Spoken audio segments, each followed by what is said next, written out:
ఆమె దేవునికి మహిమ కలుగును గాక. వాక్య భాగాలకు వెళ్ళటానికి మునుపు ఒక మాట మీతో చెప్పాలని ఆశపడుతున్నాను. మనము క్రైస్తవులముగా మనము ఒక వ్యత్యాసమైన జీవితాన్ని, భిన్నమైన జీవితాన్ని ఈ అపవిత్రమైన లోకంలో, క్రైస్తవ లోకానికి విరుద్ధంగా ఉన్న వారి జీవితాల్లో మనం ఒక భిన్నమైన క్రైస్తవ జీవితాన్ని గనక మనం జీవించకపోయినట్లయితే మనము ఏ తేడాను అన్యుల మధ్యలో మనం జీవించి ఉండలేము. సో మన జీవితాలు వ్యత్యాసంగా ఉండాలంటే నా ఉద్దేశం ఏంటంటే, అందరూ వేసుకున్న దానికన్నా వ్యతిరేకమైన కలర్స్ వేసుకొని, లేదంటే వారు వేసుకున్న బట్టల కన్నా వ్యతిరేకమైన బట్టలు వేసుకొని, వారు చెప్పిన దానికి వ్యతిరేకంగా మనం చేస్తూ అట్లా కాదు. వ్యతిరేకమైన భిన్నమైన జీవితాన్ని జీవించడం అది కాదు. మన మాటలోనూ, మన తలంపులోనూ, మన క్రియలలోనూ దేవుణ్ణి ప్రతిబింబించే జీవన విధానం ఎప్పుడైతే అటువంటి భిన్నమైన జీవన విధానం మన జీవితాల ద్వారా ఉంటుందో అప్పుడు క్రైస్తవులుగా వీరు ఒక ప్రత్యేకత సంతరించుకున్న వారుగా ఉన్నారు. వీరు సేవించే దేవుడు వీరి జీవితాల్లో మార్పును తీసుకొచ్చాడు అనేది మనం జీవిస్తున్న జీవితాల ద్వారా మనం ప్రత్యేకంగా మనము చెప్పకనే మనం అన్యుల ఎదుట మన జీవితాన్ని, భక్తి జీవితాన్ని మనం ప్రదర్శించవచ్చని ప్రభుపేట మీకు మనం చేస్తున్నాను. పిల్లరా, మనము వాక్య భాగంలోకి వెళ్దాం. మనము రోమిలకు రాసిన పత్రికని గడిచిన కొన్ని వారాలుగా మనము ధ్యానం చేసుకుంటూ వస్తున్నాము. ఆ క్రమంలో ఈరోజు మనము 10వ అధ్యాయాన్ని మనం ధ్యానించబోతున్నాం. అందరూ రోమిలకు రాసిన పత్రిక 10వ అధ్యాయము మనం తీసినట్లయితే గడిచిన వారం మనం చూసాం ఇజ్రాయేలీలు ఎలాగా వారు దేవుణ్ణి ఎరగకుండా ఉన్నప్పుడు పౌలు వారి కొరకు ఎలాగా విలపిస్తున్నాడు, ప్రార్థన చేస్తున్నాడు అనేది మనం చూసాం. అలాగే ఇప్పుడు ఈ వారం మనము ఈ 10వ అధ్యాయంలో మరిన్ని విషయాలు, లోతైన విషయాలు ఇజ్రాయేల్ గురించి, క్రీస్తు విషయంలో ఇజ్రాయేలు ఎటువంటి విశ్వాసం కలిగి ఉన్నారు అనేది పౌలు భక్తుడు ఈరోజు 10వ అధ్యాయంలో రాయబోతున్న కొన్ని మాటల్ని మనం ధ్యానించుకోబోతున్నాం. ఓకే, ఇక్కడ మనం మొదటి వచనాన్ని మనం చదువుకుందాం. సహోదరులారా, ఇజ్రాయేలీలు రక్షణ పొందవలనని నా హృదయ అభిలాషయు వారి విషయమై నేను దేవునికి చేయు ప్రార్థనయే ఉన్నది. మళ్ళా చదువుతున్నాను. సహోదరులారా, ఇజ్రాయేలీలు రక్షణ పొందవలనని నా హృదయ అభిలాషయు వారి విషయమై నేను దేవునికి చేయు ప్రార్థనయునై ఉన్నవి. ఇక్కడ పౌలు భక్తుడు రెండు పదాలు ఇక్కడ మన మధ్యలో ఉంచుతున్నాడు. ఏంటంటవి? ఇజ్రాయేలీలు రక్షణ పొందాలని ఆయన హృదయము అభిలాషిస్తుందంట. అంత మాత్రమే కాదు, ఈయన ఏం చేస్తున్నాడు? ఆయన ప్రార్థన కూడా చేస్తున్నాడు. వారు రక్షణ పొందాలని తీవ్రమైన కోరిక ఆయనలో తినివేస్తుంది. అట్ ద సేమ్ టైం ఈయన ఏం చేస్తున్నాడంటే, వారు రక్షణ పొందాలని, వారు మారు మనసు పొందాలని దేవుని సన్నిధిలో ఈయన ప్రార్థన చేయుచున్నాడు. ఈ పౌలు భక్తుడు కూడా ఒకప్పుడు యూదుడు. ఆయన కూడా యూదుడిగా ఉండి అనేక మందిని, ఆది సంఘములో ఉన్న శిష్యుల్ని హింసించి, కొంతమందిని, స్టెఫన్ని, వీళ్ళందరినీ చంపడానికి కూడా వెనకాడని స్థితిలో ఉన్న అటువంటి దైవభక్తి కలిగిన భక్తిలో యూదుడిగా ఉండి పౌలు భక్తుడు ఏం చేశాడంటే అనేకుల్ని హత్య చేయటం, లేదంటే హింసించటం సంఘాన్ని మనం చూసాం. కానీ దేవుడి మహాకృపలో, ఇందాక మనం పాడుకున్నట్టుగా, మనలందరినీ దేవుడు తన ఉచితమైన కృపలో ఎంచుకొని తన కొరకే తన చిత్తాన్ని నెరవేర్చడానికి దేవుడు ఎలాగైతే కొంత పాత్రలను, కొంతమందిని ఎంచుకుంటాడు, ఆ క్రమంలో పౌలు భక్తుని కూడా దేవుడు ఎంచుకొని ఏం చేశాడంటే అనేకులకి సువార్తగా, అనేకులకి సాక్షార్థంగా దేవుడు పౌలు భక్తుని నిలబెట్టి వాడుకోవడం మనం చూస్తున్నాం. సో ఆయన కోసం ఎందరో ప్రార్థన చేసి ఉండొచ్చు, సంఘం ప్రార్థన చేసి ఉండదు. ఎందుకంటే హింసిస్తున్నాడు అందరినీ హింసిస్తూ, సంఘాన్ని చల్లాచెదరు చేస్తూ, స్టెఫన్ని హతం చేసేలాగిన ఇతను ఎక్కడైతే ఒక ప్రధాన అధికారుల నుండి, ప్రధాన యాజకుల దగ్గర ఒక లెటర్ తీసుకొని అనేకులను చంపాలని చెప్పి వెళ్తున్న క్రమంలో సంఘం ఏం చేస్తుందంటే తీవ్రమైన కాంక్షతో వీరు ప్రార్థన చేస్తుంటే దేవుడు వారి ప్రార్థనల్ని అంగీకరించి పౌలు భక్తిని కూడా రక్షణ మార్గంలోనికి నడిపించాడు. ఆమేన్. సో మనం చూసినట్లయితే దేవుడు ఎవరి జీవితంలో రక్షణ తీసుకురావాలనేది ఆయన తగిన సమయంలో ఖచ్చితంగా వారిని దేవుని రాజ్యంలోనికి ఆయన నడిపించుకొని, వారిని దేవుని మహిమ కొరకు నిలబెట్టుకొని వాడగలిగిన అద్భుతమైన దేవుణ్ణి మనం కలిగి ఉన్నాం. ప్రియులారా, మనం చూసినట్లయితే నిజంగా ఒక వ్యక్తి, తిరిగి జన్మించిన వ్యక్తి, మారు మనసు పొందిన వ్యక్తిలో ఉండవలసిన గుణలక్షణాలు ఇక్కడ పౌలు భక్తుడు చెప్తున్నాడు. ఏంటంటే వారు తీవ్రమైన అభిలాష కలిగి ఉంటారు. దేని విషయంలో? నా స్వజనాంగం, నా కుటుంబీకులు, నా తోబుట్టువులు, లేదంటే నేను నా పని చేస్తున్న ఉన్నవారు, నా కొలీగ్స్, మా ఇంటి పక్కన ఉన్నవారు, చుట్టుపక్కల ఉన్నవారు, మా అపార్ట్మెంట్లో ఉన్నవారు, మా లొకాలిటీలో ఉన్నవారు, మా పట్టణంలో ఉన్నవారు, మా రాష్ట్రంలో ఉన్నవారు, మా దేశంలో ఉన్నారు, మా ప్రపంచంలో ఈ భూమి మీద ఉన్నవారు అందరూ మారు మనసు పొందాలి, రక్షణ పొందాలనేది వారి హృదయ అభిలాషిగా ఉంటుంది. మొట్టమొదటిగా ఉన్న లక్ష్యం నిజంగా మారు మనసు పొంది తిరిగి క్రైస్తవమైన వాక్యానుసారమైన వ్యక్తిగత జీవితాన్ని, భక్తి జీవితాన్ని జీవిస్తున్న వారి జీవితంలో ఉండే ప్రాముఖ్యమైన లక్ష్యం ఎలా ఉంటుందంటే అందరూ మారు మనసు పొందాలి, అందరూ రక్షణ పొందాలనే ఒక హృదయ అభిలాషతో వారు ముందుకు వెళ్తూ ఉంటారు. అలాగే వీరు వారి కోసం ప్రార్థించేవారుగా ఉంటారనేది పౌలు భక్తుడి జీవితంలో నుంచి మనం నేర్చుకోదగిన 2 విషయాలు ఇక్కడ రాస్తున్నాడు. సో మనము గడిచిన కొన్ని నెలలుగా, లేదంటే సంఘం స్థాపన కానించి అలాగే గడిచిన నెలలో 21 దినాలు మనం ఉపవాస ప్రార్థన చేశాం. అలాగే ఇప్పుడు మనము ఎలక్షన్స్ కోసం ప్రార్థన చేస్తున్నాం. దేవుడు అనేకులు రక్షణ పొందాలని అదే హృదయవాంఛ మనలో ఉన్నప్పుడు దేవుడు హృదయవాంఛ కూడా అదే ఉన్నది. అనేకులు క్రీస్తు యేసుని గురించిన అనుభవ జ్ఞానంలోనికి రావాలనేది దేవుని చిత్తమైనది. కాబట్టి తండ్రితో కలిసి, క్రీస్తుతో కలిసి మనము అటువంటి ప్రార్థనలు, విజ్ఞాపనలు చేస్తున్నప్పుడు ఖచ్చితంగా దేవుడు పట్టణంలోని అలాగే మన కుటుంబాల్లోని ఉన్న ఎవరైతే మారు మనసు పొందకున్నారో వారందరూ ఖచ్చితంగా నిశ్చయంగా, అది ఎన్ని సంవత్సరాలైనా అవ్వనివ్వండి, మీరు మాత్రం నిరీక్షణ మాత్రం కోల్పోవద్దు, ఆ హృదయ అభిలాషను మాత్రం కోల్పోవద్దు. తీవ్రమైన వాంఛతో మనము మరింతగా ప్రార్థన చేసేవారుగా ఉండాలని ప్రభుపేట మీకు మనం చేస్తున్నాం పిల్లారా. సో మనం ఎప్పుడైతే నిత్యం మనం ఎల్లప్పుడంట ఒక వ్యక్తిని మనము దినము లేచిన కానించి మనకి ఎదురు పడుతున్నా, మనకి తారసపడుతున్నా, లేదంటే మన ఇంటికి వస్తున్న పని చేసేవారు కానీ, లేదంటే పాలు పోసేవారు కానీ ఎవరినైనా చూసినప్పుడు మనము ఎటువంటి కోణంలో వారిని చూడాలంటే వీరు నశించిపోతున్నారు, వీరికి రక్షణ లేదు ప్రభువా, వీరికి రక్షణ దయచేయమనే అటువంటి మనోవేదన మనలో నుంచి బయటికి రావాలంట. మనము ప్రతిసారి ఈ పౌలు భక్తుడు గడిచిన వారంలో కూడా మనం చూసాం, వీరు ఎలాగైనా రక్షణ పొందాలి, నేను ఏ జనాంగములోనైతే పుట్టానో, ఏ యూదా మతంలో అయితే నేను జన్మించానో వారు నిజమైన దేవుణ్ణి కలిగి ఉన్నారు, కానీ ఆయన పంపించిన క్రీస్తును, మెస్సయ్యాని వీరు తృణీకరించి రక్షణకు దూరం అయిపోయి దేవుడు అనుభవించే ఆ నిత్య జీవానికి, ఆ యొక్క పరలోక రాజ్యానికి వీరు దూరం అయిపోతున్నారని. ఎందుకంటే ఈయనైతే రక్షణ పొందాడు, ఇంకా నా స్వజనాంగం ఇంకా మారు మనసు పొందలేదని ఆ తీవ్రమైన కాంక్ష ఏం చేస్తుందంటే ఈయన తినివేస్తుంది. అందుకని ఈయన ఊరకొండలేకపోతున్నాడు. ఎక్కడికి వెళ్ళినా సరే సువార్త ప్రకటిస్తున్నాడు, అన్యులకు ప్రకటిస్తున్నాడు. అలాగే ఆయన స్వజనాంగమైన యూదులకి, ఇజ్రాయేలీలు కూడా ఆయన ప్రకటించకుండా మానకుండా ఆయన ఉండట్లేదు. సో మనము కూడా దినము లేచిన కానించి పనుకునేంత వరకు మనకు ఎదురాడుతున్న ప్రతి ఒక్కరి జీవితంలో ఈ ఒక వ్యక్తిని మనం చూసినప్పుడు, ఆ వ్యక్తి మన దగ్గర పనిచేయడానికి వచ్చినా, లేదంటే ఒక షాప్కి వెళ్ళి మనం కొనడానికి వెళ్ళినా సరే, ఈ వ్యక్తి దేవుని రక్షణ లేకుండా, దేవుని ఎవడో, నిజమైన దేవుడు ఎవరో తెలియకుండా ఈ వ్యక్తి నశించిపోతున్నాడు అని అటువంటి మనస్తత్వం కలిగినప్పుడు ఏం చేస్తామంటే వారి కొరకు మనము ప్రార్థించకుండా, విజ్ఞాపన చేయకుండా, వారి కొరకు తీవ్రమైన కాంక్ష కలిగి ఉండలేకుండా మనం ఉండలేం ప్రియులరా. అది దేవుడు పెట్టాల్సిందే మనలో. దేవుడు నిజంగా ఇటువంటి హృదయ వాంఛ కలిగిన వారు ఏం చేస్తారంటే వారు మానక, విసుకక దేవుడి సన్నిధిలో నిత్యము వారి కొరకు విజ్ఞాపన చేస్తూ ఉంటారు. సో మనం ప్రతిసారి మనం దేవుని సన్నిధిలో అటు వారి కొరకు విజ్ఞాపన చేసేవారుగా ఉండాలని ప్రభుపేట మీకు మనం చేస్తున్నాం. చూడండి, ఈ ఉదాహరణ ఒకసారి యేసు ప్రభు వారి జీవితంలో ఒకసారి చూద్దాం. ఒకసారి యోహాను సువార్త 3వ అధ్యాయము మొదటి 3 వచనాలను ఒకసారి చూద్దాం. యోహాను సువార్త మొదటి 3 వచనాలను చూద్దాం. 3వ అధ్యాయం మొదటి 3 వచనాలను చూద్దాం ఒకసారి. ఇక్కడ యూదుల అధికారి అయిన నికోదేమను అతడు రాత్రియందు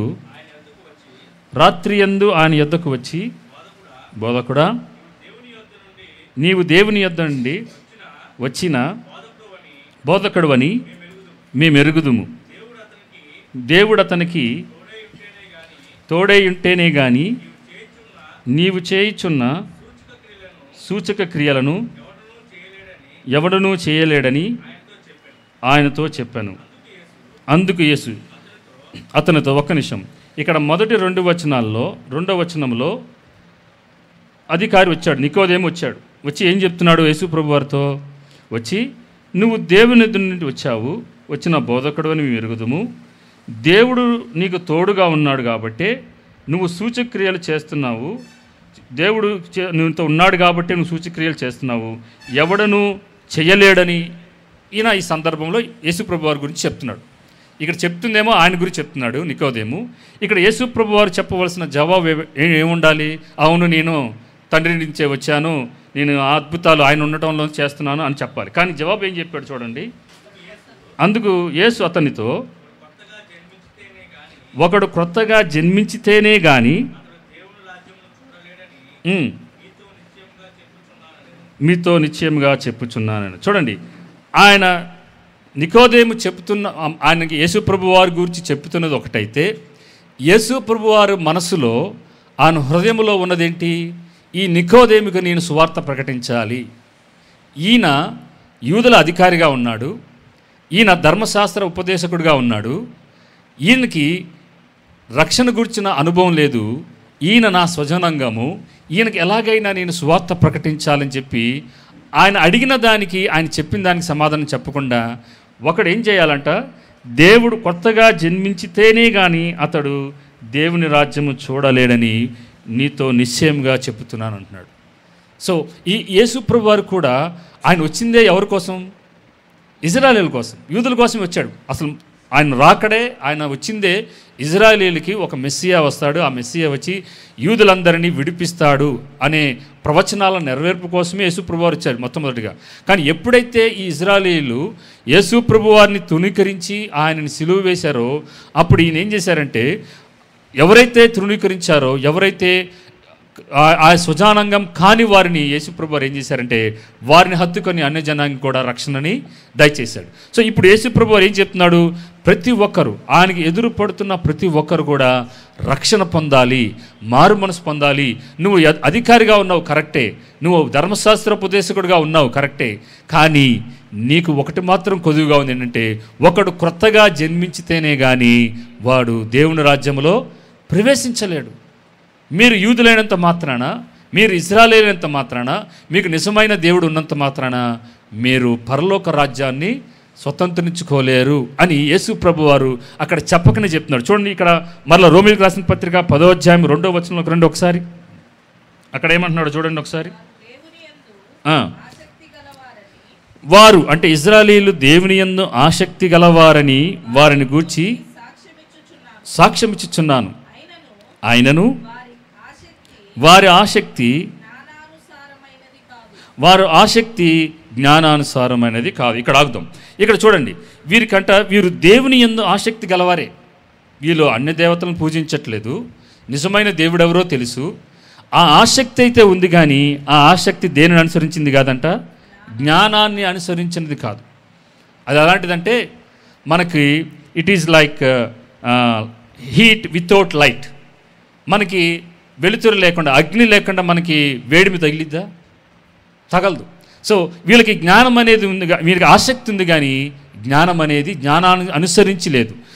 వీరు చూసినట్లయితే నిజమైన దేవుడిని కలిగి ఉన్నారు, నిజమైన దేవుడిని వీరి జీవితంలో కలిగి ఉండి కూడా వీరు ఆసక్తి కలిగి వీరు ఏం చేస్తున్నారంటే జ్ఞానాన్ని అనుసరించి కానీ ఆసక్తితో దేవుడిని వీరు ఏం చేస్తున్నారంటే సేవిస్తూ ఉన్నారు. ఇప్పుడు దేవుని ధర్మశాస్త్ర ప్రకారం వీళ్ళు ఏం చేస్తున్నారంటే, ధర్మశాస్త్రం ఏదైతే చెప్తుందో, ఏమేమి చేయమని చెప్తుందో ఆ బలులను, ఆ సాంప్రదాయాలను, వాటన్నిటిని చేస్తూ వీళ్ళు ఏం చేస్తున్నారంటే దేవునికి దగ్గరగా ఉన్నామనే భావనలో ఉన్నారు, కానీ దేవుని రక్షణ మాకు కలిగి ఉన్నదనే భావనలో ఉన్నారు, కానీ దేవుని రక్షణ కలిగి లేకుండా వారు ఏం చేస్తున్నారంటే దేవునికి దూరంగా జీవిస్తున్నారు. అందుకని ఇక్కడ ఏమంటున్నాడు చూడండి, అయినను వారి ఆసక్తి జ్ఞానసారమైనది కాదు అంటున్నాడు. మనం చూసినాడు ఏంటంటే, మనము ఇతర మతాలలో, మనం క్రైస్తవులు కాకుండా క్రైస్తవేతర మతాలలో కూడా మనం చూస్తాం, వాళ్ళకి చాలా ఆసక్తి ఉంటుంది. ఏంటి? దైవభక్తి బాగా ఉంటుంది. వాళ్ళు చాలా నిష్ఠతో, ఇక్కడ ఆసక్తి అనే మాటని నిష్ఠతో వాడుతున్నాను, చాలా నిష్ఠగా ఏం చేస్తారంటే వారు ఆ 10 రోజులు, లేదంటే మన క్రైస్తవంలో చాలామంది, ఇప్పుడు నామకార్థ క్రైస్తవంలో కూడా చాలామంది ఎలా చేస్తారు ఉంటారంటే 7 వారాలు నిష్ఠగా చేస్తే 8వ వారం మీ కుటుంబంలో కార్యం జరిగిద్ది, లేదు 40 రోజులు కనుక మీ జీవితంలో ఇలా చేస్తే, నిష్ఠగా మీరు చేస్తే మీ కుటుంబంలో కొన్ని కార్యాలు జరుగుతాయి. ఇదేంటి? ఆసక్తి ఉంది దేవుని సన్నిధిలో దేవుణ్ణి ఆరాధించాలి, దేవుని సేవించాలని. కానీ ఇదేంటంటే అది జ్ఞానాన్ని అనుసరించింది కాదు, దేవుని వాక్యానుసారమైనది కాదు. ఎప్పుడైతే ఇటువంటి దేవుని పట్ల, నిజమైన దేవుని పట్ల ఆసక్తి ఉంది కానీ జ్ఞానానుసారమైనది కాదో అది దేవుని దృష్టిలో పాపమే. సో మనం ఇక్కడ గ్రహించాల్సింది ఏంటంటే, అనేకులు దేవుని సన్నిధిలో లోకంలో ఎంతోమంది వారు తెలియని దేవుని పట్ల, వారు ఆరాధిస్తున్న దేవుని పట్ల ఆసక్తి ఉంది. మనం చూస్తూ ఉంటాం, వాళ్ళు ఎంత నిష్టగా ఉంటారంటే ఉపవాసాలు ఉంటారు, అన్నీ మడిగట్టుకొని ఉంటారు, అన్నీ చేస్తూ ఉంటారు. కానీ వారు సేవించే దేవుడు నిజమైన దేవుడా? కాదు. ఆసక్తి అన్ని విషయాల్లో ఉంటుంది, కానీ దేవుని వాక్యానుసారమైన, జ్ఞానానుసారమైనది కానప్పుడు అది దేవుని దృష్టిలో, అది ఇజ్రాయేలీలైనా సరే అన్యజనులైనా సరే, అది దేవుని దృష్టిలో పాపమే అవుతుంది.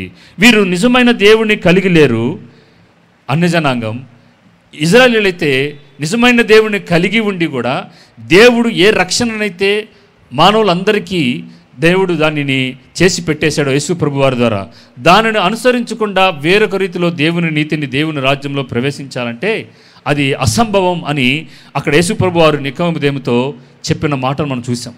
సో మానవులందరికీ వీళ్ళు ఎక్కడ ఆగిపోయారంటే, ఇశ్రాయేలీయులు దేవుడు నీతిని సంపాదించాలంటే మనము కేవలం 10 ఆజ్ఞలు చెప్పి ధర్మశాస్త్రం ఏదైతే చెప్తుందో ఆ నీతి క్రియలు చేసుకుంటూ వెళ్తే చాలు, మనం దేవుని రాజ్యంలో ప్రవేశిస్తామనే ఒక భావనలో ఉన్నారు.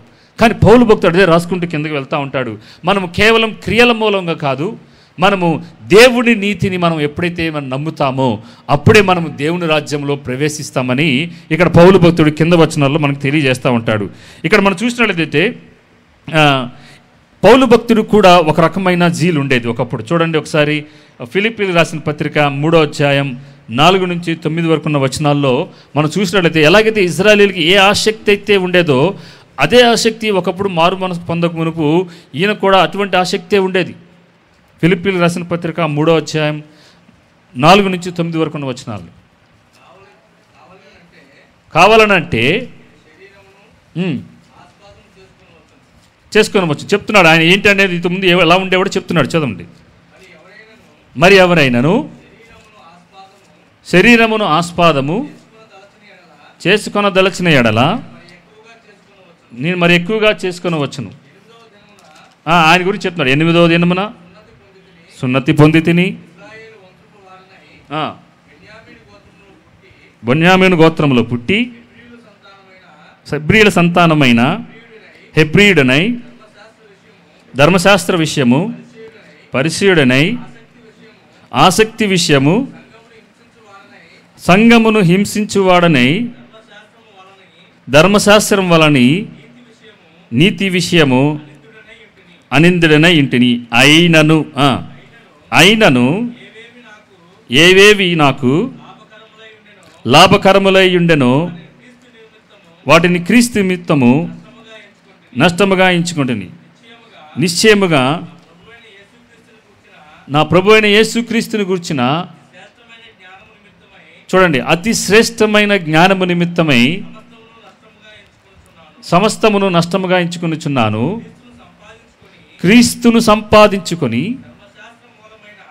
ధర్మశాస్త్రం మూలమైన నా నీతిని గాక క్రీస్తునందలి విశ్వాసం వలనైన నీతి అనగా విశ్వాసమును బట్టి దేవుడు అనుగ్రహించు నీతి గలవాడనే ఆయన యందు అగుపడు నిమిత్తమును ఏ విధము చేతనైనను మృతులలో నుండి నాకు పునరుద్ధానం కలగవలనని ఆయన మరణ విషయంలో ఆయనను ఎరుగు నిమిత్తమును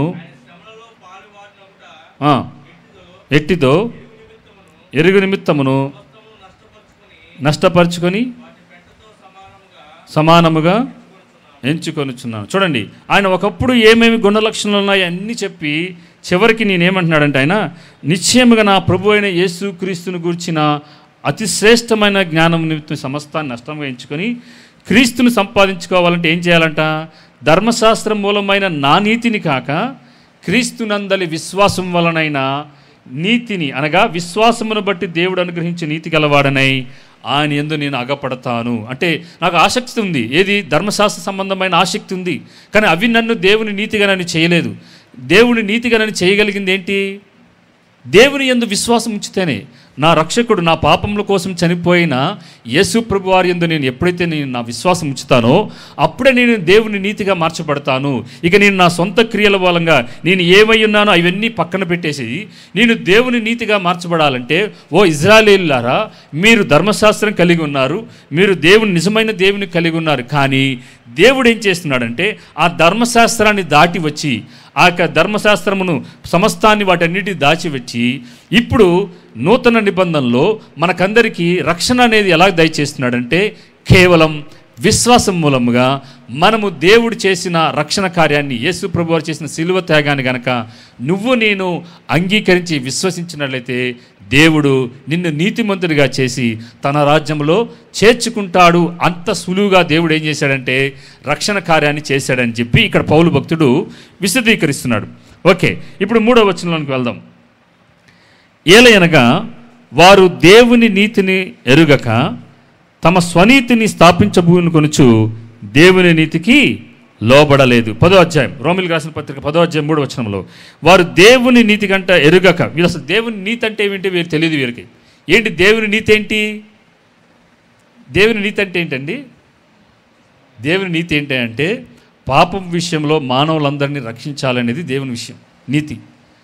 మరలా చెప్తున్నాను, మనమందరము పాపులమై ఉండి దేవుని నీతిగా అంటే దేవుని సన్నిధిలో మనం పరిశుద్ధంగా మలచబడటానికి యేసు ప్రభు వారు సిలువలో చేసిన ఆ కార్యాన్ని దేవుడు పాపానికి తీర్పు తీర్చాడు. ఆ తీర్పు అనేది యేసు ప్రభు వారు సిలువలో మరణించడం ద్వారా మానవులందరికీ మనలందరినీ పరిశుద్ధులుగా చేసేది అది దేవుని నీతి. అంటే ఒక న్యాయవంతుడిగా ఉన్నాడు దేవుడు, ఆ న్యాయవంతుడిగా తీర్పు అనేది తీర్చాడు మా మానవులందరిది. ఆ తీర్పు శిక్షను ఎవరి మీద వేశాడు? యేసు ప్రభు వారి మీద వేశాడు. సో ఇది దేవుని నీతి. మనం పాపముల విషయమై మనకందరికి శిక్ష పడాలి. ఆ శిక్ష తన ప్రియకుమారుడైన యేసు ప్రభు వారి మీద వేసి మనల్ని పరిశుద్ధులుగా చేయడానికి తన కుమారుడిని శిలువలో మరణింపచేసి ఇప్పుడు మనల్ని నీతిమంతులుగా చేస్తున్నాడు. అది దేవుని నీతి. ఇప్పుడు వీళ్ళు దేవుని నీతిని ఎరగట్లేదు, తమ స్వనీతిని స్థాపించబూనుకొనుచు దేవుని నీతికి వీళ్ళు ఏం చేయలేదంటే వీళ్ళు లోపడలేదు. మనం చూస్తున్నాం రోమిలికి రాసిన పత్రిక, రోమాలో ఉన్న సంఘంలో 2 రకాల బ్యాక్గ్రౌండ్లో నుంచి మారుమనసు పొందిన విశ్వాసులు ఉన్నారు. ఒకళ్ళేమో యూదా మతంలో నుంచి, ఇజ్రాయేలీల మతంలో నుంచి మారుమనసున పొందిన విశ్వాసులైతే రెండోది అన్య జనాంగంలో నుంచి వచ్చిన వారు. ఇప్పుడు ఈ సంఘంలో ఉన్న ఇజ్రాయేలీలుగా మతంలో నుంచి వచ్చిన యూదా మతంలో వచ్చిన విశ్వాసులకు ఏమని రాస్తున్నాడంటే, ఒకప్పుడు ఇజ్రాయేలీలు ఇలా ఉండేవారు, ఇప్పటికీ చాలామంది రక్షణ పొందట్లేదు, వారందరూ రక్షణ పొందాలని నేను వాంఛిస్తున్నాను, నా హృదయ వాంఛే ఉన్నది, అంత మాత్రంగా నేను వారి కోసం ప్రార్థన చేస్తున్నాను. వీరు ఎట్లా ఉన్నారంటే అని చెప్తూ వీరు దేవుని నీతిని వెంబడించట్లేదు. వీళ్ళు ఎక్కడ ఆగిపోయారంటే 10 ఆజ్ఞల దగ్గరే ఆగిపోయారు, నీతి క్రియలు చేస్తూనే ఆగిపోయారు. సోపులోను వాటన్నిటిలోనూ 10వ భాగం ఇస్తూనే అక్కడే నీతి క్రియలు జరిగిస్తూ దేవుడు మమ్మల్ని రక్షిస్తాడని అక్కడే ఆగిపోయారు. కానీ వీళ్ళు ఏం చేస్తున్నారంటే దేవుని నీతికి లోబడట్లేదంట. అంటే యేసు ప్రభు వారు చేసిన మెస్సయ్యగా వచ్చి రక్షణ కార్యాన్ని ఏదైతే చేశారో చాలామంది యూదులు అంగీకరించట్లేదు. ఇప్పుడు దేవుని నీతిని తృణీకరించి లోబడకుండా వీళ్ళు ఏం చేస్తున్నారంటే స్వనీతి క్రియలు చేస్తూ ఉన్నారు. దానివలన మనం ఎవరో రక్షణ పొందము, దేవుని రాజ్యంలో చేర్చబడమని చెప్పి దాన్ని అర్థమవటానికి పౌలు భక్తుడు ఇక్కడ వీరి గురించి రాస్తున్నాడు. సో చాలామంది స్వనీతిలో ఉన్న వారిలో ఉండే లక్షణాలు ఏంటో తెలుసా? ఇజ్రాయిల్లో మనం చూస్తాం, సద్దుకాయలు పరిస్థితుల్లో ప్రధాన యాజకులు మనం చూస్తాం. ఏం చూస్తాం? వారిలో అహంకారం ఉంటుంది, గర్వం ఉంటుంది. వారి స్వనీతి ఉండే వారి జీవితంలో వారిని ఎవరిని లక్ష్య పెట్టరన్నమాట. వారు లోబడిన ప్రజలుగా ఉంటారు. స్వనీతిలో ఉన్న వారికి ఏమవుతుంది? మేము చేసేదంతా కరెక్ట్, మేము ఏం చేసినామో అంత కరెక్టే అనుకుంటూ ఉంటారు. వాళ్ళు తెలియని గర్వం, ఆ గర్వం అనేది బయటపడుతూ ఉంటుంది. సో మేము నిజమైన దేవుడిని మేము కలిగి ఉన్నాము, మీరందరూ అన్ని జనులు మీరు నిజమైన దేవుడు మిమ్మల్ని కలిగి లేరు కాబట్టి మీరు నరకానికి వెళ్ళిపోతారనే అటువంటి అహంభావంతో ఏం చేస్తారంటే వీరు అన్ని స్వనీతిలో ఉన్నవారు ముందుకు వెళ్తూ ఉంటారు. కానీ ఎప్పుడైతే దేవుని నీతితో మనము ఆపాదించబడి క్రీస్తు రక్తంలో కడగబడిన వారు ఏం చేస్తారంటే తాము తగ్గించుకొని ఉంటారు, దీన మనస్కులే ఉంటారు. తమ దేవుని రెక్కల కింద, ఆయన హస్తముల కింద వారు తగ్గించుకుంటూ దేవునికి లోబడుతూ ఉంటారు, దేవుని వాక్యానికి లోబడే బిడ్డలుగా ఉంటారు. సో ఇది దేవుని నీతిని కలిగి ఉన్న వారి జీవితంలో మనం చూసే గుణ లక్షణాలు. 4వ వచనం, విశ్వసించు ప్రతివానికి నీతి కలుగుటకై క్రీస్తు ధర్మశాస్త్రమునకు ఏమై ఉన్నాడంట? సమాప్తి అయి ఉన్నాడు. విశ్వసించు ప్రతివానికి నీతి కలగటానికి క్రీస్తు ఏమై ఉన్నాడంటే ధర్మశాస్త్రం సమాప్తి చేశాడు. ఇక్కడ ధర్మశాస్త్రం వల్ల మనం నీతి రాదు, కానీ ఇక్కడ యేసు ప్రభు వారు ఏం చేశాడంటే ధర్మశాస్త్రాన్ని ఆయన నెరవేర్చడానికి వచ్చాడు. కానీ ధర్మశాస్త్రాన్ని అనుభవించడం వల్ల లేదా దాన్ని ఆచరణలో పెట్టడం వల్ల మనకి వచ్చే ఆ నీతిని దానికి సమాప్తం చేసి విశ్వసిస్తే చాలు దేవుడు మనకి ఏమిస్తున్నాడంట? నీతిని ఆపాదిస్తున్నాడు. విశ్వసించు ప్రతివానికి నీతి కలుగుటకై. ఇది చూడండి, రక్షణ కార్యాన్ని దేవుడు ఎంత సులువుగా ఎంత సునాయాసంగా మన జీవితంలో పొందుకోవడానికి యేసు ప్రభు వారు చేసిన శిలువ త్యాగం మూలంగా ఇజ్రాయేలుకేమి అన్యజనులకేమి అందరికీ రక్షణని అందుబాటులో ఉంచాడు. మనం చేయాల్సిందేంటి? కేవలం విశ్వసించి దానిని ఆ నీతిని మనము పొందుకోవటమే. కేవలం విశ్వసించి. ఇక్కడ ఈ 4వ వచనం నుంచి ఇజ్రాయేలీయుల ఓ ప్రజలారా, మీరు నీతిని, దేవుని నీతిని ఎలా పొందుకోవాలనేది ఇక్కడ వివరిస్తుంటూ వస్తాడు. మానవులైన మనలందరికీ, అది అన్యజనులకైనా సరే ఇజ్రాయేలుకైనా సరే, ప్రతి ఒక్కరూ దేవుని నీతిని ఎలా పొందుకోవాలి, రక్షణ ఎలా పొందుకోవాలనేది ఇక్కడ చెప్పుకుంటూ వస్తున్నాడు. చూడండి 5వ వచనం, ధర్మశాస్త్రం మూలముగు నీతిని నెరవేర్చువాడు దాని వలననే జీవించునని మోషే రాయిచున్నాడు. అయితే విశ్వాస మూలముగు నీతి ఈలాగు చెప్పుతున్నది. ధర్మశాస్త్రం మూలమైనది మోషే రాశాడు, కరెక్టే. అయితే విశ్వాస మూలంగా నీతి ఈలాగ చెప్తుందని చెప్పి ఒక స్టేట్మెంట్ చెప్పి ఇక్కడ ఆ నీతిని ఎలా పొందుకోలేము అనేది చెప్తున్నాడు. ఎవడు పరలోకానికి వెళ్ళి ఎక్కిపోవును? ఏది? దేవుని నీతిని పొందుకోవాలంటే పరలోకానికి ఎలా వెళ్తాం అనగా క్రీస్తుని కిందికి తెచ్చుటకు, లేక ఎవడు అగాధములోనికి దిగిపోవును అనగా క్రీస్తుని మృతులలో నుండి పైకి తెచ్చుటకు అని నీవు హృదయంలో అనుకోవద్దు. ఎవరు వెళ్తారు? యేసు ప్రభు వారు చనిపోతే భూలోకంలో నరలోకంలో నుంచి, అక్కడ నరకంలో నుంచి ఎవరు తీసుకొస్తారు? మృతుల్లో నుంచి ఎవరు తీసుకొస్తారు? లేదంటే క్రిందికి తెచ్చుటకు యేసు ప్రభు వారిని ఎవరు పైకి వెళ్తారు? ఇలా మీరు ఏం ఆలోచించవసరంలా, అదంతా అయిపోయింది. మనకి విశ్వాస మూలముగా నీతి ఎలా వస్తుందని చెప్పి ఇప్పుడు 8వ వచనంలో చెప్తున్నాడు. చూడండి, అదేమని చెప్తున్నది? ఏంటి విశ్వాస మూలముగా నీతి ఎలాగ వస్తుందంటే అదేమని చెప్తుందంటే, వాక్యము ఎక్కడుందంట? నీ యొద్దను, నీ నోటను, నీ హృదయములోను ఉన్నది, అది మేము ప్రకటించు విశ్వాస వాక్యమే. ఇప్పుడు మీరు ఎలా రక్షణ పొందాలంటే మీ దగ్గరకు వస్తుంది వాక్యం. ఎలా వస్తుంది? మీ ప్రకటించినప్పుడు, సువార్త ప్రకటించినప్పుడు, ఆ సువార్త ప్రకటించినప్పుడు మీ యొద్దకు వచ్చింది వాక్యం, మీ దగ్గరకు వచ్చింది. ఇప్పుడు 2 రకాలుగా మీరు రక్షణ పొందుతారు. వాక్యాన్ని మీ హృదయంలోనికి తీసుకున్నప్పుడు, ఆ హృదయంలో మీరు విశ్వసించినప్పుడు ఏమవుతుందంటే, ఇప్పుడు యేసువే ప్రభు అని ఏం చేయాలి? మొదటగా మనం హృదయంలో విశ్వసించి నోటితో ఒప్పుకోండి, అప్పుడు మీరు రక్షణ పొందుతారని అపోస్తల కార్యాలను మనం చూస్తాం. రోమీయుల పత్రికలో కూడా మనం చూసాం. రక్షణని దేవుడు ఎంత సులువుగా చేశాడో చూడండి ఇశ్రాయేలీయులారా. మీరు కేవలం యేసు ప్రభువారు మీ పాపం కోసం చనిపోయాడని, తిరిగి లేచాడని, మరలా రాబోతున్నాడని మీ హృదయంలో విశ్వసించి నోటితో ఒప్పుకోండి. అందుకని ఏమంటున్నాడు చూడండి, వాక్యము నీ యొద్దనుంది, నీ నోటను, నీ హృదయంలో ఉంది, అది మేము ప్రకటించే విశ్వాస వాక్యమే. మేము ప్రకటన చేస్తున్నాము, మీరు వినండి. విని దాన్ని విశ్వసించి మీ హృదయంలో విశ్వసించి మీ నోటితో ఒప్పుకుంటే చాలు, మీరు నీతిమంతులుగా తీర్చబడి దేవుని రాజ్యములోనికి మనమందరము ప్రవేశించబోతున్నాము అని ఎంత సులువుగా రక్షణను దేవుడు ధర్మశాస్త్ర ఉపదేశము మూలముగా చేయవలసిన నీతి క్రియలు మనకి చేయవలసిన పని లేదు. దేవుడు రక్షణని క్రీస్తు విశ్వాస మూలముగా నీతిని ఈలాగు బయలుపరుస్తున్నాడు. విశ్వాసం మూలంగా మాత్రమే, మనం క్రియల మూలంగా కాదు, విశ్వాస మూలంగా మనమందరము నీతిమంతులుగా తీర్చబడతామని చెప్పి ఇక్కడ పౌలు భక్తుడు రక్షణ కార్యాన్ని వివరించుకుంటూ వస్తున్నాడు. 9వ వచనం చూడండి, అదేమనగా ఆ విశ్వాస వాక్యం ఏంటో చెప్తున్నాడు. చూడండి, మేమేం ప్రకటించాలి, సువార్త ఎలా ప్రకటించాలో చెప్తున్నాడు. సువార్తలో ఏమేమి ఇంక్లూడ్ అయి ఉండాలో చెప్తున్నాడు. యేసు ప్రభు అని ఏం చేయాలంట? నీ నోటితో ఒప్పుకొని దేవుడు మృతులలో నుండి ఆయనను లేపెనని నీ హృదయమునందు విశ్వసించిన ఎడల ఏమవుతామంట. చూడండి ఎంత సులువు చేశాడు. ఇజ్రాయేల్ చెప్తున్నాడు, అక్కడున్న ఇజ్రాయేల్ జనాంగానికి లేదంటే అన్ని జనానికి కూడా మీకు కూడా మనం నేర్పిస్తున్నాడు దేవుడు. ఎంత సులువు చేశాడంటే, యేసు ప్రభువు అని నీ నోటితో ఒప్పుకోనండి. వాక్యం ఎక్కడుంది? మీ యొద్దను, నీ నోటను, నీ హృదయంలో ఉంది. నోటితో ఒప్పుకొని దేవుడు మృతులలో నుండి ఆయనను లేపనని నీ హృదయమునందు విశ్వసించిన ఎడల చాలు, నువ్వు రక్షణ పొందేస్తావు. రక్షణ అనేది దేని నుంచి మనకి రక్షణ? నిత్య నరకం నుంచి, మన పాపముల నిమిత్తం మనం పొందవలసిన శిక్ష నుంచి, నిత్య దండన నుంచి, తండ్రి ఉగ్రత నుంచి, దేవుడి ఉగ్రత నుంచి మనకందరికీ రక్షణ అనేది కలుగుతుంది. సో ఇప్పుడు రక్షణ అనేది ఇంత సులువుగా చేస్తే 10వ వచనంలో చూడండి ఏమంటున్నాడు. ఏలయనగా నీతి కలగాలంటే మనుషుడు ఏం చేయాలంట? హృదయములో విశ్వసించాలి, విశ్వసించును, రక్షణ కలిగినట్లు నోటితో ఒప్పుకోను. So simple. మనం ఇంకేమి చేయవలసింలా.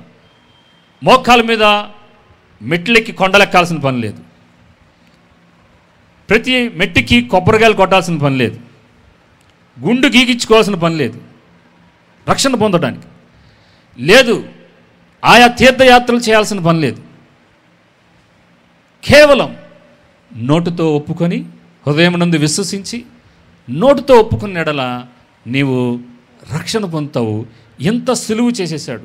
లేదంటే ఇజ్రాయెల్ కాంటెక్స్లో చెప్పాలంటే, మన యాత్ర కీర్తనలు చదువుతున్నాం కదా, మీరు సంవత్సరం యాత్ర చేసుకుంటూ ఆ కొండలెక్కి యెరూషలేము పట్టణానికి వెళ్ళాల్సిన పని లేదు. మీరు బలులు అర్పించాల్సిన పని లేదు. సంవత్సరం మీరు పాపాలు చేసిన ప్రతిసారి బలులు అర్పించాల్సిన పని లేదు. కేవలం నోటితో ఒప్పుకొని, హృదయమునందు విశ్వసించి, నోటితో ఒప్పుకున్న ఎడల మీరు రక్షణ పొందుతారు. మీరు నీతిమంతులుగా తీర్చబడతారు. ధర్మశాస్త్రము ఏదైతే చేయలేకపోయిందో, ధర్మశాస్త్రం మాటికి వీరు పాపం చేసిన ప్రతిసారి ఏం చేసింది? వాళ్ళని, నువ్వు నరహత్య చేసావు, నువ్వు దొంగతనం చేసావు అని వీరిని నిందారోపణ చేస్తుంటే, మనం కూడా రక్షణ పొందిన తర్వాత పాపం చేస్తాం. చేసినప్పుడు కేవలం దేవుని సన్నిధికి, ప్రభువా నేను పాపం చేశానని ఎప్పుడైతే మన నోటితో ఒప్పుకొని విశ్వసించిన ఎడల ఏం చేస్తాడు ఆయన? సమస్త దుర్నీతి నుంచి మనల్ని పవిత్రులుగా చేయగలిగిన పరిశుద్ధమైన రక్తం మన ఎదుట దేవుడు ఆయన ఉంచి ఉన్నాడు. సో రక్షణ అంత సులువుగా ఉంది. సో ఇక్కడ ఏం చేస్తున్నాడంటే, మీరు ఇక ఎవరి జీవితంలో మీరు చూసిన ప్రతిసారి నేను మొదటి నుంచి చెప్పుకుంటూ వస్తున్నాను, యేసు ప్రభువు వారికి ఎవరైతే ఎదురుపడ్డారో, మీ జీవితాల్లో ఎవరైతే ఎదురుపడ్డారో వారందరికీ ఒకే దృక్పథంతో, ఒకే కోణంలో వారిని చూడాలి. వాడు 2, 3, వాడు ఆ కులమా ఈ కులమా అవి కాదు మనం చూడాల్సింది. ఈ వ్యక్తి మారు మనసు పొందాడా లేదా, దేవుని రాజ్య వారసుడిగా, దేవుని బిడ్డగా మలచబడ్డా లేదని ఆ కోణంలో ఆ వ్యక్తితో కాన్వర్జేషన్ స్టార్ట్ చేయాలి. ప్రశ్నలు వేయాలి. నువ్వు దేవుని తెలుసుకున్నావా? దేవుని బిడ్డగా తిరిగి జన్మించావా? నువ్వు రక్షణ పొందావా అని చెప్పి, రక్షణను ప్రార్థన ఎలా చేయించాలి? చాలా సులువుగా ఇక్కడ చెప్పాడు. ఏం చేయించాలి? మనం నీ నోటితో ఒప్పుకోవాలి, నీ పాపములు ఒప్పుకొని హృదయంలో విశ్వసించాలి. ఏమని విశ్వసించాలి? నా పాపముల కోసం ఆయన చనిపోయి తిరిగి లేచి మరలా రాబోతున్నాడని నోటితో ఒప్పుకొని ఎడల ఆ వ్యక్తి ఏమవుతాడంట? రక్షణ పొందుతారు. బ్యాప్టిజం అనేది రక్షణ పొందిన తర్వాత జరిగే కార్యక్రమం. సో ఇది మనందరి జీవితంలో మనం అనుభవించాం. మనమందరం రక్షణ పొందాము కాబట్టే బ్యాప్టిజం తీసుకుని ఇప్పుడు సంఘంగా మనం ఏం చేస్తున్నామంటే, సహవాసంలో పాలుభాగస్తులు అవుతూ ఆ నిజమైన దేవుణ్ణి ఆరాధిస్తూ బల్లలో పాలుభాగస్తులు అవుతున్నాం. ఇప్పుడు కింద వచనాలు చూడండి. 10వ వచనంలో చదివినట్టుగా, నీతి కలిగినట్లు మనుషులు ఏం చేయాలంటే హృదయంలో విశ్వసించాలి, రక్షణ కలిగినట్లు నోటితో ఒప్పుకోవాలి. 11వ వచనం ఏమనగా, ఆయన యందు విశ్వాసముంచు వాడెవడును లేఖనము చెప్పుచున్నది, యూదుడని గ్రీసు దేశస్థుడని భేదము లేదు, ఒక్క ప్రభువే అందరికీ ప్రభువయ్యుండి తనకు ప్రార్థన చేయ వారందరి ఎడల కృపచూపుటకు ఐశ్వర్యవంతుడై ఉన్నాడు. ఎందుకనగా ప్రభువు నామమును బట్టి ప్రార్థన చేయవాడెవడో వాడు రక్షింపబడు. ఇక్కడ చూడండి, ఒక వ్యక్తి యేసు ప్రభు వారి దగ్గరికి వచ్చాడనుకుందాం. ఓ ఇజ్రాయేలుడైనా, యూదుడైనా, ఒక అన్యుడైనా. ఇప్పుడు ఈయన ఏమంటే ప్రార్థన చేయాలంటే, లేదంటే ఆయన నామమందు విశ్వాసం ఇచ్చేవాడప్పుడు సిగ్గుపడ్డాడు. అంటే సిగ్గుపడ్డాడంటే ఇక్కడ ఏం చెప్తున్నాడంటే, నన్ను క్షమిస్తాడో లేదో, నేను ఇంత ఘోర పాపిని, ఎన్నో హత్యలు చేశాను, లేదంటే మానభంగాలు చేశాను, దొంగతనాలు చేశాను, ఇవన్నీ చేసి ఇప్పుడు మన ప్రభు యేసు ప్రభు దగ్గరికి వచ్చి తన పాపములు ఒప్పుకుంటే నేను నా పాపాలు క్షమిస్తాడో లేదో, నేను సిగ్గుపరచబడతానేమో అని మీరు అనుకోవద్దు. చూడండి ఏమనగా, ఆయన ఎందు విశ్వాసం ఉంచేవాడు ఎవడో సిగ్గుపడడు. ఏ విషయంలో నువ్వు ఒప్పుకుంటే కనుక నువ్వు సిగ్గుపడవు. యూదుడని గ్రీసు దేశస్తుడని భేదం లేదు. అది ఎవరైనా సరే, ఓ యూదుడా నువ్వైనా సరే, లోక అన్యజనుడా నువ్వైనా సరే, భేదం లేదు. ఒక్క ప్రభు అందరికీ ప్రభు అయ్యుండి తనకు ప్రార్థన చేయు వారికి. ఇక్కడ ప్రార్థన చేయటం అంటే ఏంటంటే, మనము రక్షణ గురించి ఇతరుల కోసం చేసే ప్రార్థన కాదు. ఇక్కడ ప్రార్థన చేయటం ఏంటంటే తన పాపాలను ఒప్పుకోవటం, దేవుని సన్నిధిలో ప్రభు ఎదుట, ప్రభువా నేను నీకు వ్యతిరేకంగా నీ హృదయాన్ని గాయపరుస్తూ నేను పాపాలు చేశాను, నేను పుట్టిన నాటి నుంచి ఈ క్షణం వరకు ఇన్ని పాపాలు చేశాను ప్రభువా అని దేవుని సన్నిధిలో ఒప్పుకోవటం, కన్ఫెస్సింగ్ లేదంటే అక్నాలజింగ్, మనం ఒప్పుకోవటం, వాటిని అంగీకరించటం చేయు వారందరి ఎడల ఏం చేస్తాడంట ఆయన? కృప చూపుటకు ఐశ్వర్యవంతుడై ఉన్నాడు. సో ఎవరైతే ఒప్పుకుంటారో దేవుడు ఏం చేస్తాడు? వారిని కృపతో కప్పే దేవుడు. సో మీరు కనుక దేవుని సన్నిధికి వచ్చి మీ పాపాలు కనుక ఒప్పుకున్నట్లయితే దేవుడు మిమ్మల్ని క్షమించి, ఆయన ఎంత ఐశ్వర్యవంతుడు, ఎంత కృప కలిగిన దేవుడు అంటే ఐశ్వర్యవంతుడైన దేవుడు, కృపలో ఐశ్వర్యవంతుడైన దేవుడు. అంటే కృపలో ఆయన కొరత అనేది లేదు. అంత ఐశ్వర్యవంతుడైన కృప కలిగిన వాడు, ఇక అంత ధన సమృద్ధి కలిగిన కృప కలిగిన దేవుడు. మీరు నా ఈ పాపాలను కూడా దేవుడికి క్షమిస్తాడా అనే డౌట్ మీకు ఉండాల్సిన పని లేదు. ఆయన ఎటువంటి ఘోర పాపాలైనా సరే, మనం చాలామంది రక్షణ పొందిన వారి జీవితాలను చూస్తూ ఉంటాం. అన్య జనాంగంలో నుంచి మన దేశంలో రకరకాల దొంగతనాలు. మన ఇక్కడ స్టోర్పురం దగ్గర ఒక దొంగ ఉండేవాడు. ఆయన అంత ఖచ్చితంగా ఉండి కూడా ఆయన దేవుని తెలుసుకొని దేవుని సేవకుడిగా కూడా సేవ చేసి మరణించాడు. అటువంటి వారిని కూడా దేవుడు క్షమించగలిగిన గొప్ప ఐశ్వర్యవంతుడైన కృప కలిగిన దేవుణ్ణి మనం కలిగి ఉన్నాం. సో ఇక మన నిరీక్షణ ఏంటంటే, క్షమించగలిగిన దేవుడు మన ముందున్నాడు, ఐశ్వర్యవంతుడైన కృప కలిగిన దేవుడు మన దేవుడు. ఇప్పుడు ఒక వ్యక్తికి దేవుని సన్నిధికి మీరు తీసుకొచ్చారు. మీరు ఎటువంటి ఘోర పాపైనా సరే మీరు చేయాల్సింది ఏంటంటే, హృదయములో విశ్వసించి నోటుతో ఒప్పుకున్న ఎడల వాడు రక్షణ పొందుతాడు. ఎవరినైనా క్షమించగలిగిన దేవుడు, అందరికీ ప్రభు అయినా, కేవలం క్రైస్తవులకు మాత్రమే కాదు, కేవలం యూదులకు మాత్రమే కాదు, అన్యజనులందరికీ, ఈ వీడియోలో చూస్తున్న మీకు అందరికీ కూడా దేవుడు మీకందరికీ కూడా ఆయన ప్రభువే ఉన్నాడు. ప్రతి ఒక్కరిని క్షమించడానికి సిద్ధంగా ఉన్నాడు.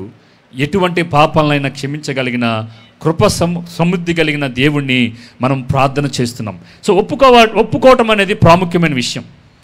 అది కనుక ఒప్పుకోకుండా మనము కప్పుకొని వేషధారణలతో ఉన్నట్లయితే దేవుడు వేషధారణలు కూడా ఎరిగిన దేవుడు. సో అటువంటి విషయంలో రక్షణ అనేది జరగదు. ఓకే, నెక్స్ట్ వచనం చూద్దాం. 13వ వచనం. ఎందుకనగా ప్రభువు నామమును బట్టి ప్రార్థన చేయువాడెవడో వాడు మాత్రమే రక్షణ పొందుతాడు. సో రక్షణ అనేది ఎవరి వలన మాత్రమే కలుగుతుంది?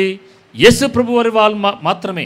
సో యేసు ప్రభు వారి దగ్గరికి వచ్చిన ప్రతి ఒక్కరూ, ఇక రక్షణ కార్యం అనేది దేవుని నీతిగా చేయబడిన దేవుని రాజ్యంలో ప్రవేశించాలంటే దేవుడు ఒకే ఒక మార్గాన్ని పెట్టాడు. యేసే ఆ మార్గం, యేసే ఆ సత్యం, యేసే ఆ జీవం అన్నాడు. సో తండ్రి దగ్గరకు చేరాలంటే ఆయన ద్వారా తప్పితే మరి ఏ మార్గము లేదు భూలోకంలో. ఈ భూలోకంలో నిజమైన దేవుడైన ఈ తండ్రి అయిన దేవుని సన్నిధికి చేరాలంటే యేసు ప్రభువారే ఆ మార్గం. సో అది యూదులైనా, అన్యజనాంగమైనా, నామకార్థ క్రైస్తవులైనా, ఏ క్రైస్తవేతర మతంలో ఉన్నవారు ఎవరైనా సరే నిజమైన దేవుని దగ్గరికి రావాలంటే యేసు ప్రభువారు చేసిన ఈ సిలువ త్యాగాన్ని నమ్మి విశ్వసించి ఆయన ద్వారా తప్పితే మనం పరలోకానికి చేరలేము అనేది నిస్పష్టపాఠంగా ఇక్కడ పౌలు భక్తుడు తెలియజేస్తున్నాడు. సో ఎందుకనగా ప్రభువు నామమును బట్టి ప్రార్థన చేయవాడు. ఇక్కడ కూడా ప్రార్థన అంటే ఏంటంటే, ఒప్పుకొనివాడు, తమ పాపములను ఒప్పుకొని వాడెవడో వాడే రక్షించబడతాడు అని ఇక్కడ క్లియర్ కట్గా మనం చెప్తున్నాడు. 14వ వచనం. వారు విశ్వసింపని వానికి ఎట్లు ప్రార్థన చేయుదురు. ఇక్కడ ఒక సైకిల్ చెప్తున్నాడు, వినండి. ఒకదానికి ఒకటి ఫ్లో చార్ట్ లాగా ఉంటుంది ఇది. విశ్వసింపని వానికి ఎట్లు ప్రార్థన చేస్తారు, వినని వానిని ఎట్లు విశ్వసించుదురు, ప్రకటించువాడు లేకుండా వారు ఎట్లు విందురు, ప్రకటించువారు పంపబడని ఎడల ఎట్లు ప్రకటించుదురు, ఇందు విషయమై ఉత్తమమైన వాటిని గూర్చిన సువార్త ప్రకటించు వారి పాదములెంతో సుందరమైనవని వ్రాయబడి ఉన్నది. ఇక్కడ ఆగుదాం. ఇక్కడ ఏం చెప్తున్నాడంటే, ఒక వ్యక్తి రక్షణ పొందాలంటే మనం వెళ్ళి ప్రకటించాలి. ప్రకటించేవాడు లేకుండా వాళ్ళు ఎలా వింటారు? మన సువార్త ప్రకటించబడినప్పుడు వినకుండా వాళ్ళు ఎలా విశ్వసిస్తారు? వారు ప్రకటించేవారు లేకుండా వినప్పుడు, ఆ విశ్వాసం లేకున్నప్పుడు ఆ వినిన దాన్ని విశ్వసించి రక్షణ పొందలేరు. సో ఇక్కడ ఏం చెప్తున్నాడంటే, సంఘం యొక్క బాధ్యతని తెలియజేస్తున్నాడు. ఓ సంఘమా, మీరు ఏం చేయాలంటే, నేను రక్షణ పొందాను, నేను మారుమనసు పొందాను, అయిపోయింది అది కాదు. మీరు వెళ్ళి ఏం చేయాలంటే, మీరు వెళ్ళాలి, వెళ్ళి ప్రకటించాలి, వారు వినేటట్లు ప్రకటించాలి. ఆ విన్నవాడు ఏం చేస్తాడు? విశ్వసిస్తాడు. ఆ విశ్వసించిన వాడు ఏం చేస్తాడు? ఒప్పుకుంటాడు, పాపాలను ఒప్పుకుంటాడు. ఇప్పుడు హృదయమునందు విశ్వసించి నోటితో ఒప్పుకుంటాడు. అప్పుడు ఆ వ్యక్తి ఏమవుతాడు? రక్షణ పొందుతాడు, దేవుని నీతిని ఆపాదించబడతాడు, దేవుని రాజ్యంలో చేర్చబడతాడు. ఇప్పుడు చూడండి, మొట్టమొదటి నుంచి ఆయన పౌలు భక్తుడు ఎలా చెప్పుకుంటూ వస్తున్నాడు. మీరు నిజమైన దేవుని కలిగి ఉన్నారు కరెక్టే, కానీ మీకు ఆసక్తి ఉంది, కానీ అది దేవుని జ్ఞానానుసారమైనది కాదు. మీరు ధర్మశాస్త్ర సంబంధమైన నీతిని ఆపాదించబడాలని చూస్తున్నారు, కానీ దేవుడు దీనికి విరుద్ధంగా వేరొక నీతిని యేసు ప్రభు వారి మూలంగా మనకు ఆపాదిస్తున్నాడు. దాన్ని మీరు పొందుకోవాలంటే మీరేం చేయాలంటే, నోటితో ఒప్పుకోవాలి, హృదయమునందు విశ్వసించాలి. ఇప్పుడు మీరు విశ్వసించాలంటే, వీరందరికీ విశ్వసించాలంటే ఏం చేయాలి? సంఘములో ఉన్న విశ్వాసులైన మనమందరం ఏం చేయాలంటే, వెళ్ళి ప్రకటించాలి. ప్రకటించబడు ఇప్పుడు పంపబడేవాడు లేకపోయినా మళ్ళీ ఫ్లో చాట్ని చూడండి ఒకసారి. మళ్ళీ ఏమంటున్నాడు? విశ్వసింపని వానికి ఎట్లు ప్రార్థన చేయుడు, వారు విశ్వసింపని వానికి ఎట్లు ప్రార్థన చేయుదురు, వినని వానిని ఎట్లు విశ్వసించుదురు. అంటే వీళ్ళు దేవునికి ప్రార్థన చేయాలంటే, వీరు తమ పాపాలు ఒప్పుకోవాలంటే, వీరు విశ్వసించాలంటే, వీరు వినాలంటే, వాక్యం వినాలంటే ప్రకటించేవాడు ఉండాలి. ప్రకటించేవాడు లేనప్పుడు పంపబడని ఎడల ఎట్లు ప్రకటించబడుదురు అని చెప్పి, ఇందు విషయమై ఉత్తమమైన వాటిని గురించిన సువార్త ప్రకటించే వారి పాదములెంతో సుందరములైనవి కదా అని రాయబడి ఉన్నదని చెప్తున్నాడు. సో ఇప్పుడు సంఘముగా మన బాధ్యత ఏంటంటే, పౌలుకి ఉన్నట్టుగానే ఆసక్తి ఉంది. ఏం ఆసక్తి ఉంది? అందరూ రక్షణ పొందాలని హృదయాభిలాష ఉంది, అందరూ రక్షణ పొందాలని. రెండోది కూడా చేస్తున్నాం. ఏం చేస్తున్నాం? ప్రార్థన కూడా చేస్తున్నాం. అంత బాగుంది, ఈ రెండు చేస్తున్నాం, బాగుంది. మూడోదే చేయట్లా, ప్రకటించట్లా. ప్రకటించకపోతే వాడు ఎలా వింటాడు? వాడు వినకపోతే ఎలా విశ్వసిస్తాడు? విశ్వసించకపోతే వాడు ఎలా ప్రార్థన చేస్తాడు? నా పాపముల కోసం ఈయన చనిపోయాడని ఎలా నమ్ముతాడు? ఎలాగ దేవుని నీతి ఆయనకి ఆపాదించబడుతుంది? దేవుని రాజ్యంలోని ఎలా ప్రకటించబడతాడు? అందుకని చెప్తున్నాను, మనకి ఎదురు పడుతున్న ప్రతి ఒక్కరిని ఎటువంటి కోణంలో చూడాలంటే, ఎటువంటి దృక్పథంలో చూడాలంటే, వాడు నాకన్నా తక్కువ క్యాస్తోడా, ఫలానా క్యాస్తోడా, ఫలానా పని చేసుకుంటాడా, అటువంటి భావనతో కాదు. వీడు మారు మనసు పొందాడా లేదా, రక్షణ పొందాడా లేదని చూసి ఆ వ్యక్తికి వెంటనే సువార్త ప్రకటించగలిగిన రీతిలో మీరు సంసిద్ధులుగా ఉండాలి. నేను నమ్ముతున్నాను, అపోస్తులు యేసు ప్రభు వారి దగ్గర మొట్టమొదటిగా ఉన్న 12 మంది శిష్యుల్ని ఆయన తర్ఫీదు చేశాడు. ఒకడు నాశనపుత్రుడు ఉన్నాడు, ఓకే పక్కన పెడదాం. ఆ 11 మంది వెళ్ళి అనేకులను తీసుకురావాలనే ఉద్దేశంతో రహస్యంగా ఆ 11 మందిని తయారు చేశాడు, సిద్ధపరిచాడు. అలాగే దేవుడు మనం కొద్ది మందిగా ఉన్న మనల్ని మీరు మూలస్తంభాలుగా ఉండి, మీరు మరింతగా వాక్యంలో కట్టబడి స్థిరులుగా అయ్యి మీరు వెళ్ళి అనేకులను తీసుకురావాలనే ఉద్దేశంతో మిమ్మల్ని స్థిరపరుస్తున్నాడు, బలపరుస్తున్నాడు దేవుడు. సో మీరు వెళ్ళి ప్రకటించాలి. మీకు హృదయాభిలాష ఉంది, బాగానే ఉంది. నా స్వజనాంగము, నా తోబుట్టువులు, నా కొలీగ్స్, నా టెనెంట్స్, నా లొకాలిటీలో ఉన్నారు, మా పట్టణంలో ఉన్నవారు అందరూ మారుమనసు పొందాలనే హృదయాభిలాష ఉంది. మీరు ఉపవాస ప్రార్థనలు చేస్తున్నారు, బాగానే ఉంది. ఇవన్నీ చేస్తున్నారు, బాగానే ఉంది. మీరు వెళ్ళి ప్రకటించని ఎడల ఎవడు వింటాడు, వినని ఎడల ఎవడు విశ్వసిస్తాడు, విశ్వసించని ఎడల ఎవడు ఒప్పుకుంటాడు, ఎవరు మారు మనసు పొందుతారు. మీరు అనుకోవచ్చు, అన్న నేను సువార్త ప్రకటించలేనన్నా అంత ధైర్యం నాకు లేదంటే పై 2 చేయొచ్చు. మొదటి 2 ఏంటవి చెప్పండి అందరూ? అభిలాష కలిగి ఉండొచ్చు, ప్రార్థన చేయొచ్చు కదా. ఈ 2 ఎవరైనా చేయొచ్చు. మూడోది కూడా ఖచ్చితంగా మీకు వస్తున్న అవకాశాలని, కూరగాయల అమ్మాయి దగ్గర వచ్చినప్పుడు, లేదంటే పలానా పాలోడు వచ్చినప్పుడు, మీ ఇంట్లో ఏదైనా పని చేయడానికి వచ్చినప్పుడు, మీరు ఒక షాప్కి బట్టలు కొనడానికి వెళ్ళినప్పుడు వారితో సత్సంబంధాన్ని కలిగి ఉండండి. నేను చెప్తున్నాను పిల్లరా, మనం దేవుడు మనల్ని ఎంచుకున్నాడంటే, దేవుడు ఇంతమంది ఇన్ని లక్షల మంది చీరాలపట్నంలో దాదాపు 4.5 లక్షల మంది ఎంతమంది ఉన్నారు. ఇంతమందిలో కూడా దేవుడు ఈ 10 మందిని దేవుడు ఎందుకు సిద్ధపరిచి తీసుకొచ్చి సంఘంలో ఉంచి నిన్ను ఏర్పరచుకున్నాడంటే, నీ ద్వారా పని ఉంది కాబట్టి, నీ ద్వారా అనేకులు రాజ్యంలోనికి, దేవుని రాజ్యంలోకి చేర్చబడాలని దేవుడు నిన్ను నన్ను ఎంచుకున్నాడు పిల్లరా. ఒక ఉద్దేశం ఉంది. కానీ ఈ ఉద్దేశాన్ని మనం చేజేతులారు దాన్ని నాశనం చేయకూడదు. ఎందుకంటే మన మాటల వలనో, మన క్రియల వలనో, మన తలంపుల వలనో, మన ప్రవర్తన వలనో మన ఎదుటి వారిని రక్షణ పొందనివ్వకుండా మనం ఎప్పుడు ప్రవర్తించకూడదు. అలా ప్రవర్తించకూడదు. దానికి ఒక దిన మనం లెక్కప్పు చెప్పుకోవాలి. సువార్త ప్రకటించకపోగా వారు సువార్త విని రక్షణ పొందకుండా మనమే అడ్డుబండలుగా అయితే తీర్పు మరింతగా మన మీదకి వస్తుంది. రక్షణ పొందేం బాగానే ఉంది, కానీ తీర్పు అనేది ఖచ్చితంగా మనందరికీ ఉంటుంది. మనకు వచ్చిన ప్రతి అవకాశాన్ని సద్వినియోగపరుచుకునే వారుగా ఉండాలి. ఇక్కడ పౌలు భక్తుడు అదే చెప్తున్నాడు, మనం వెళ్ళి ప్రకటించాలి. సువార్త ప్రకటించే వారి పాదములు ఎంతో సుందరంగా ఉంటుంది. మీరు ఎవరైనా సువార్తికుడు పని చేసే వారి పాదాలు మీరు చూసినట్లయితే సుందరంగా ఉంటాయా? ఆ ఊరు ఈ ఊరు తిరుగుతూ ఉన్నట్టు మట్టి కొట్టుకుపోయి ఉంటాయి. అయినా సరే వారి పాదములు అంట దేవుని దృష్టిలో ఎలాంటి అంట సుందరములవి. ఎందుకంటే అనేకుల జీవితాలు మీరు మారుస్తున్నారు, అనేకులను దేవుని రాజ్యంలోకి మీరు నడిపిస్తున్నారు. దేవుడి హృదయవాంఛ ఏదో మీ హృదయవాంఛ కూడా అదే ఉన్నది. కాబట్టి మీరు ఏం చేస్తారంటే ప్రార్థిస్తారు, ప్రకటించేవారుగా ఉంటారు.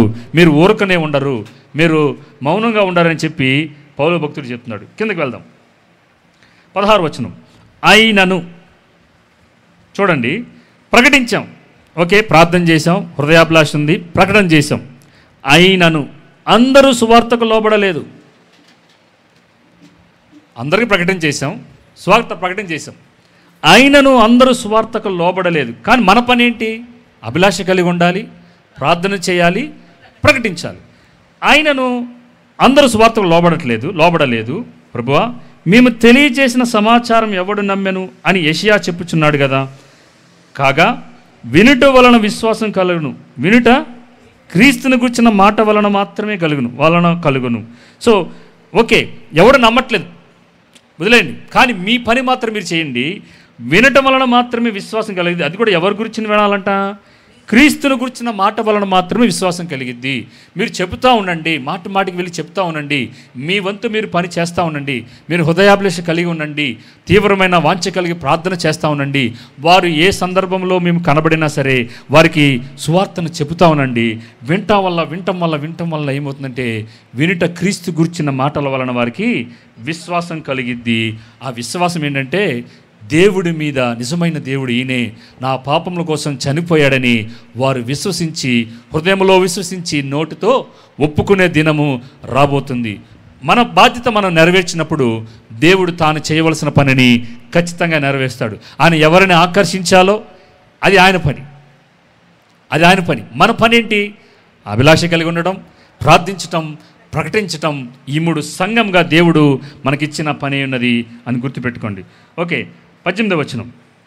అయినను నేను చెప్పినదేమనగా వారు వినలేదా? విన్నారు కదా.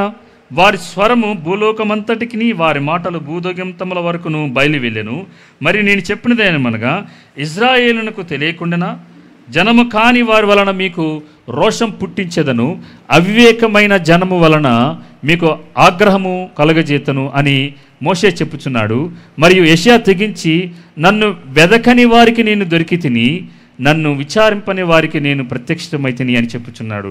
ఇజ్రాయేలు విషయమైతే అవిధేయులై ఎదురాడు ప్రజలకు నేను దినమంతయు నా చేతులు చాచి తిని అని చెప్పుచున్నాడు. ఇక్కడ చూడండి, ఇజ్రాయేల్ గురించి ఏం చెప్తున్నాడంటే, వీళ్ళు సువార్త వినలేదా అంటే విన్నారు, ప్రకటించబడలేదంటే ప్రకటించబడింది. కానీ వీళ్ళు ఏం చేశారంటే, దేవునికి ఎదురాడుచు దేవుని మాటకు లోబడకుండా ఎప్పుడైతే వీరు విరుద్ధంగా అవిధేయత చూపించారో, దేవుడు ఏం చేశాడంటే, స్వజనాంగం కాని వారిని అన్య జనాంగాన్ని ఏం చేశాడంట? హత్తుకున్నాడంట. జనము కాని వారి వలన ఏం చేశాడంటే, వారిని హత్తుకొని వారి వలన రోషం పుట్టించాడు. అంటే ఇప్పుడు ఏం చేస్తున్నాడు? ఇజ్రాయేలీని విడిచిపెట్టేసి దేవుడు అన్ని జనాల్ని హత్తుకుంటున్నాడు. ఇప్పుడు వీళ్ళకి రోషం పుట్టించేలాగా దేవుడు ఏం చేస్తున్నాడంటే, అనేక మంది అన్ని జనాంగాన్ని తన రాజ్యంలోకి చేర్చుకుంటున్నాడు. ఇలాగైనా మీకు బుద్ధి రావాలరా అని చెప్పి ఏం చేస్తున్నాడంటే, ఇజ్రాయేలీలకి అనేకుల్ని విగ్రహారాధన చేస్తూ ఉన్న ఒకప్పుడు మనల్ని అందరినీ కూడా దేవుడు తనతో పాటు ఇజ్రాయేలీలు ఎవరైతే రక్షణ పొంది ఆ రాజ్యంలో వస్తారు, ఇప్పుడు అందరూ ఏమైపోతాం, ఒకళ్ళే సమానం. ఇప్పుడు యూదుడని లేదు, అన్యజనుడని గ్రీసుదస్తుడని లేదు, అందరూ పరలోకంలో ఉంటాం. అక్కడికి వెళ్ళాక నువ్వు ఇజ్రాయేలీయుడు కదా, నువ్వు ఇక్కడ కూర్చో, నువ్వు అన్య జనాంగం నుంచి వచ్చావు కదా ఇక్కడ కూర్చో అనే తారతమ్యాలు ఉండవు దేవుడి దృష్టిలో. కాబట్టి ఇక మీదట మనమందరము ఇక్కడ దేవుడంట ఈ ఇజ్రాయేల్ కోసం దేవుడు ఏం చేశాడంటే ఆయన దినమెల్లా చేతులు చాపి ఎదురు చూస్తున్నాడంట. పౌలు భక్తుడు కూడా ఏం చేశాడంటే ఆయన హృదయవాంఛ కలిగి దినమెల్లా ఆయన ప్రార్థన చేస్తున్నాడు.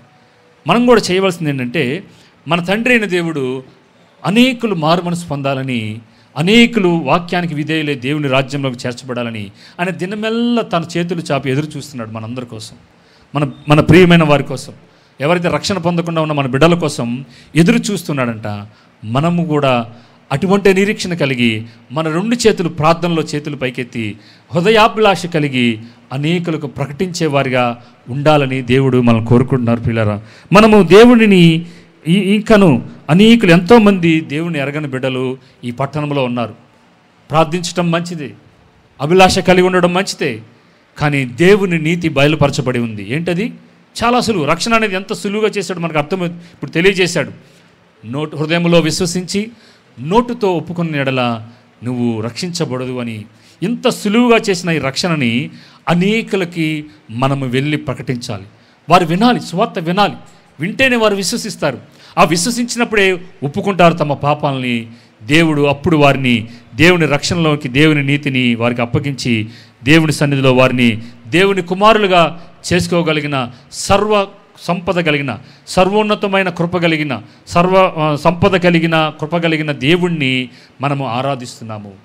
ప్లీజ్ ఇక మీదటి నుంచి ఇక ఎవరు మౌనంగా ఉండద్దు. నేను చెప్తున్నాను, మీకు వస్తున్న ప్రతి అవకాశాన్ని మీరు సద్వినియోగపరచుకోనండి, దాన్ని చేజార్చుకోవద్దు.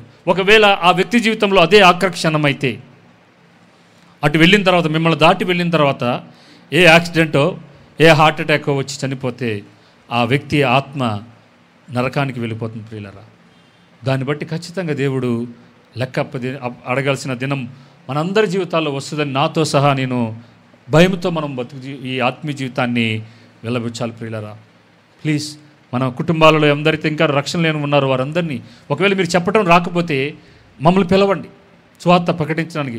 ఈ వ్యక్తి రక్షణ పొందలేదన్నా వీరికి సువార్త ప్రకటించండి చెప్పి మమ్మల్ని పిలవండి.